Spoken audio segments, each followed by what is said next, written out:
শুভ সন্ধ্যা। সবাই কেমন আছো? ব্লগটা শুরু করছি ঠিক সন্ধ্যে 6টা থেকে। তো দেখো আমি মুখে দেখতে পাচ্ছ টিস্যু পেপার দিয়ে মুখটা পরিষ্কার করছি মেকআপ করবো বলে। আর এদিকে বরমশাই রেডি হচ্ছে হালকা করে, আর আমি এদিকে শাড়ির পিনটা করে রেখে দিয়েছি, আর ছেলেকেও কিন্তু হাফ রেডি করেছি। তারপরে আমি কিছুটা রেডি হয়ে ওকে খাইয়ে দেবো।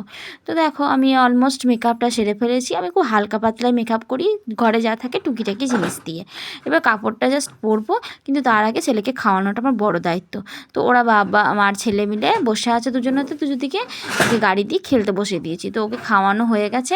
এবার আমি দেখো কাপড়টা পরে হেয়ারটাকেও করে নিয়েছি। হেয়ারটা বলতে এখন লং নেই, শর্ট হেয়ার বলে সবসময় ছেড়েই রাখি, আর লং যখন ছিল তখন কিন্তু বেঁধে রাখতাম। তো ছেলের জন্য সোয়েটার নিয়ে নিয়েছি, খুব হাওয়া দেবে। আর আমিও কিন্তু মাথায় টুপিটা পরে নিয়েছি। কেন জানো তো, কিছুদিন আগে থেকে আমি কানটা নিয়ে খুব ভুগছি।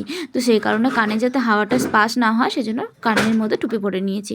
তো আমাদের গাড়িও রেডি, এবার আমরা বেরিয়ে যাচ্ছি যেইখানটা যাব সেই উদ্দেশ্যে। তো সেটা হচ্ছে আমার বান্ধবী, মানে খুব কাছের বান্ধবী সুমনা ওরফে জয়া, ওর মেয়ে ঐশানীর হচ্ছে সেদিনকে জন্মদিন ছিল 5 বছরের। তার জন্য দেখো খুব সুন্দর আয়োজন করেছে। এটা হচ্ছে সামনের মেন গেটটা। তো ঐশানীর জন্য আমরা সবাই একটা করে বলতে পারি হ্যাপি বার্থডে। তো চলো এবার ভেতরে ঢোকা যাক। তো ছেলে তো বাবার সাথে ঢোকার জন্য রেডি। এবার দেখো আগের দিন মানে দুপুরবেলাতে সেদিন জন্মদিনের দিন ওগুলো দিয়ে ওরা ফটোশ্যুট করেছিল, আর সারাদিনই খুব এনজয় হচ্ছে। আমাদের নিমন্ত্রণ ছিল সন্ধ্যের পর, মানে রাত্রিতে। তো আমরা সন্ধ্যে যখন 7:30 বাজে তখন আমরা ওদের বাড়িতে পৌঁছে গেছি। আর একটু আগেই গেছি, কারণ ও বলেছিল যে এখানে বার্থডের জন্য আর কি সারপ্রাইজ কেক কাটিং এটা ওটা আছে। তো দেখো এখানে গোপাল ভাঁড় জন্য একটা করেছে। তো আমার ছেলে দেখা দেখে তো খুব কান্না, বাবার সঙ্গে চলে গেল। আর এদিকে মা তো রেডি, মেয়ে এখনও রেডি হতে পারেনি। তাই বার্থডে গার্লকে ওখানে মেকআপ আর্টিস্টরা একটু হালকা করে মেকআপ করে দিচ্ছে, বাচ্চা মানুষ তো তাই অল্পই মেকআপ করবে। তো চলো তোমাদেরকে আমি 3 তলায় নিয়ে যাই, যেখানে আর কি একদিকে হয়েছে খাওয়ার আয়োজন, এখানটা হচ্ছে মানে খাবার খাওয়ানো হবে সেই জায়গাটা। আর এই গোপাল ভাঁড়টা আমার ছেলের কিছুতেই ছাড়ছে না, ওকে কাঁদাচ্ছে শুধু। আর এই জায়গাটা দেখো বার্থডে গার্ল আর ওর মাও দুজনে বসবে বলে একটা ডেকোরেশন করা হয়েছে খুব সুন্দরভাবে। তো সামনে টেবিলটা দিয়ে ওখানে কেক কাটিংয়ের জন্য সাজানো হবে। আর এই যে বাচ্চাদের জন্য চকোলেট আর হচ্ছে এগুলো স্প্রে ফায়ার এসব।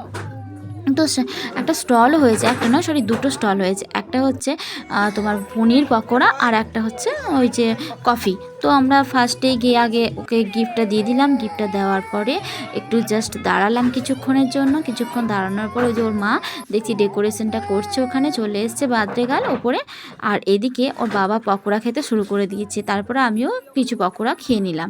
আর সাথে তো ছিল কফি ছিল, পকোড়ার পর কফিও খেলাম। আর সবাইকে মানে একটা করে বার্থডে ক্যাপ দিয়েছিল। তো আমার ছেলেকেও দিয়েছিল, সেটা ওর বাবা ওকে পরিয়ে দিচ্ছে। এবার দেখো একদম রেডি, শুধুমাত্র কিছু ফটোশ্যুট করবে ক্যামেরাম্যানরা, তারপরে কিন্তু কেক কাটিং হবে। তার জন্য কিন্তু সমস্ত বাচ্চাদেরকেও কাছে ডেকে নিয়েছে। আর যেহেতু ওর মায়ের বান্ধবী আমি, তাই আমার ছেলেকেও ডেকে নিয়েছে কাছে। তো সবাই মিলে দাঁড়িয়ে কেকটা কাটিং চলছে। এখানে দেখো 2টো কেক ছিল, একটা হচ্ছে কাটিংয়ের জন্য আর একটা হচ্ছে সবাইকে আর কি দেওয়া হবে কেকটা, তো সেই জন্য। তো দেখো এই 2টো কেক কাটিং করবে বাচ্চাটা। আর খুব সুন্দরভাবে আয়োজনটা হয়েছিল মানে। আর ওটা হচ্ছে আমার বান্ধবীর বর, মানে অভিজিৎ দা।